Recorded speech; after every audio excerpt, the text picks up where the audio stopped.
Hey everyone, welcome back to your nerdy show. I'm your host, Spoiler Master. Today we're talking about the differences between Anne Rice's Mayfair Witches book series and its TV adaptation. If you've read the books or watched the show, or both, you probably noticed there are quite a few changes. From character adjustments to shifts in the plot, the TV series takes some creative liberties. So let's break it down and discuss what's different and why it matters. What are you?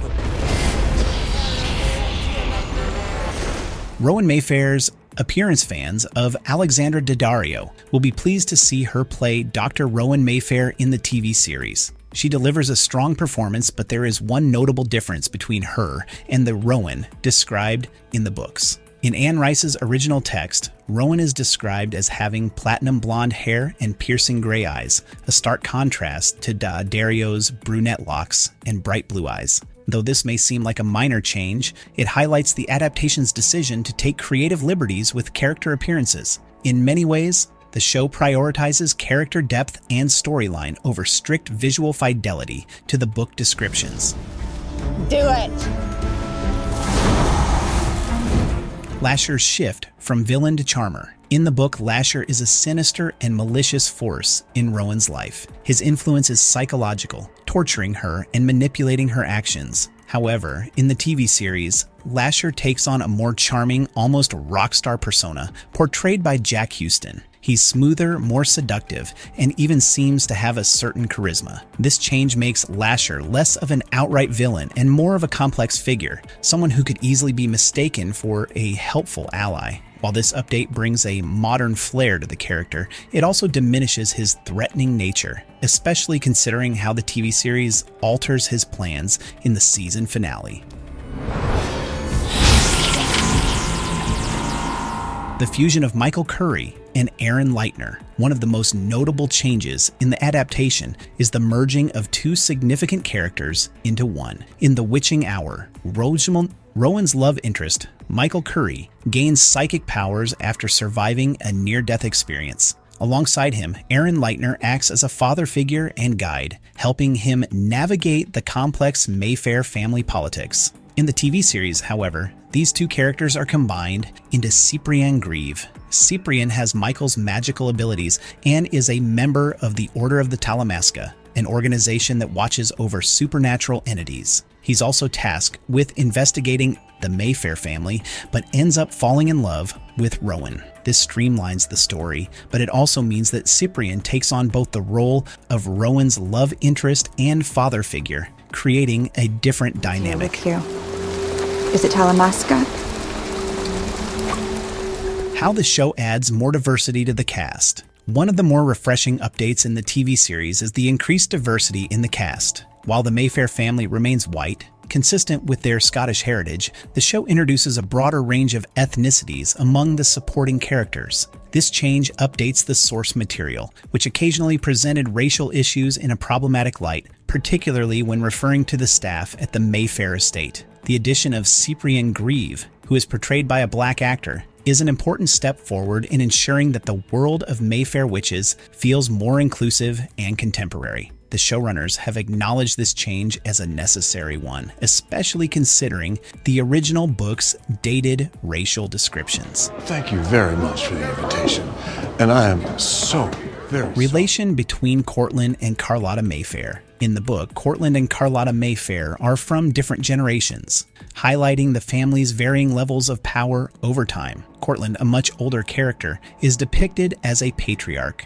while Carlotta is younger, and they represent different periods of the family's history. However, in the TV show, they're reimagined as siblings, only a few years apart. This change gives their relationship more immediate tension, adding complexity to their roles and influence within the family. The show's creators felt that portraying them as siblings would resonate more with viewers, and it also increases Carlotta's antagonistic role, making her a more direct threat compared to her novel counterpart.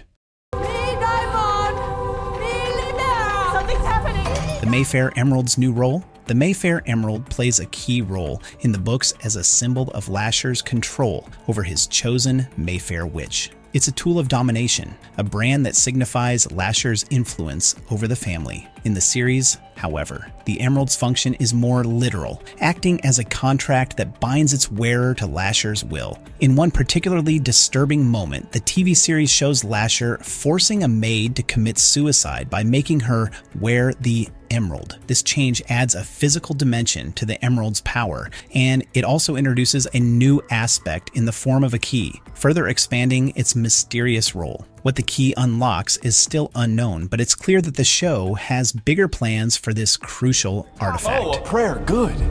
Well, if you worship God, then come clean.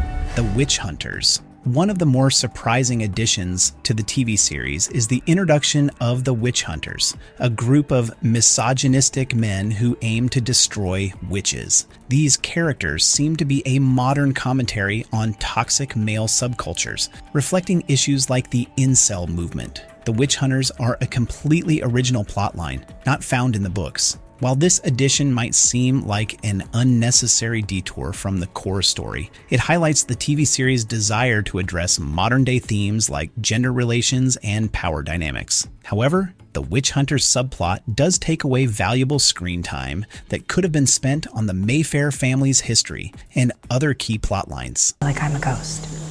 They're looking at you like you're a miracle. History of the Mayfair family. In The Witching Hour, Anne Rice delves into the intricate history of the Mayfair family, spanning centuries of witches, power struggles, and generational stories. This rich backstory provides a deeper understanding of the family dynamics and the context behind Rowan's role as the 13th Mayfair witch. Unfortunately, the TV series condenses much of this lore to fit into a limited number of episodes. The show gives us only brief glimpses into the Mayfair's past, which is a shame given how central their history is to the narrative. Hopefully, future seasons will revisit this timeline and explore the Mayfair family's past in more detail.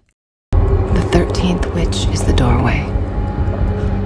Rowans Pregnancy, a major change in the series. In The Witching Hour, one of the most shocking moments comes when Rowan gives birth to a child fathered by Michael, who grows into a fully adult man in just a day. This child, Lasher's physical avatar, serves as his vessel in the mortal world. In the TV series, however, Rowan's pregnancy is much less dramatic. She gives birth to a normal child, who grows quickly but not at an alarming rate. Additionally, Ciprien is told the child is his, though he is skeptical. This change gives Rowan more agency in the narrative, shifting her from being a victim of Lasher's manipulation to a more self-determined, supernatural force in her own right.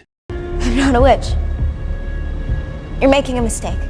Tessa Mayfair, a new character in the mix. In the books, Tessa Mayfair is a tragic character who plays a significant role in triggering Rowan's wrath after she's kidnapped and killed by the witch hunters. In the TV series, Tessa is a completely new character, adding a fresh dimension to the story. While the creators have clarified that Tessa is Mona's sister and not meant to replace Mona, there are clear parallels between the two characters. This change adds a layer of complexity and tragedy to the Mayfair family, enriching the plot and character relationships. Our nerdy thoughts. These are just some of the major differences between Anne Rice's Mayfair Witches book series and the TV adaptation. While some changes streamline the story or update it for modern audiences, others significantly alter the dynamics and themes of the original work. Whether you prefer the book or the show, there's no denying that Mayfair Witches brings a rich, dark world to life, albeit with a few twists and turns along the way. And that's a wrap. As you can see, the Mayfair Witches TV series takes some pretty big creative liberties compared to the books, but that's what makes it an interesting adaptation. Whether it's the changes in character dynamics or new plot lines, the show definitely puts its own spin on Anne Rice's world. I'd love to hear what you think. Did you enjoy the changes, or do you miss the original book details? Drop your thoughts in the comments. If you enjoyed the video, don't forget to like, subscribe, and hit that notification bell for more content like this. Thanks for watching.